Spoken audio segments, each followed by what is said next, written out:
دنیا کی ہر کتاب کو ہم نے دیکھا، جب اس کو لکھا جاتا ہے یہ کہا جاتا ہے غلطی کا امکان موجود ہے، اس کے اندر غلطی موجود ہو سکتی ہے، آپ ہماری اصلاح فرمائیں، ہم آپ کے شکر گزار ہوں گے۔ یہاں تک کہ بڑے بڑے لکھاری جن کو یہ کہا جاتا ہے کہ لکھنے میں قلم ٹوٹ گئے، سیاہیاں خشک ہو گئیں، انہوں نے بھی لکھا۔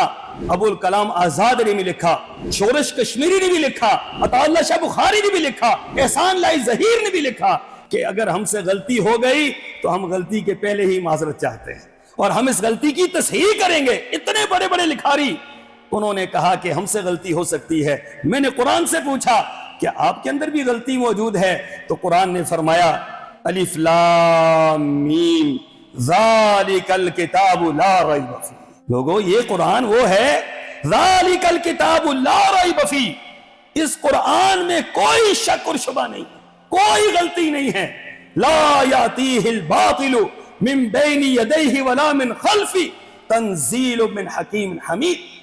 فرمایا نہ دائیں سے نہ بائیں سے نہ آگے سے نہ پیچھے سے باطل امنتا رہے گا، لیکن قرآن پاک کے اندر باطل داخل ہو سکتا؟ قرآن پاک کے اندر یہ طاقت ہی نہیں ہے کہ باطل داخل ہو سکتا۔ ایک حرف، صدیاں بیت گئی ہیں، صدیاں بیت جائیں گی، قیامت قائم ہو جائے گی، زمین و آسمان الٹ پلٹ ہو سکتا ہے، پہاڑ اپنی جگہ سے ہل سکتا ہے، سمندر اپنی جگہ چھوڑ سکتے ہیں، جنگلات اپنی جگہ سے ویرانگی اختیار کر سکتے ہیں، لیکن رب کے قرآن میں ایک حرف، ایک زبر، ایک زیر کی نہ کمی ہو سکتی ہے نہ اضافہ ہو سکتا ہے۔ یہ قرآن کی عظمت آپ دیکھیے اور قرآن پاک کی شان آپ دیکھیے کہ قرآن پاک میں کوئی غلطی کا امکان موجود نہیں ہے۔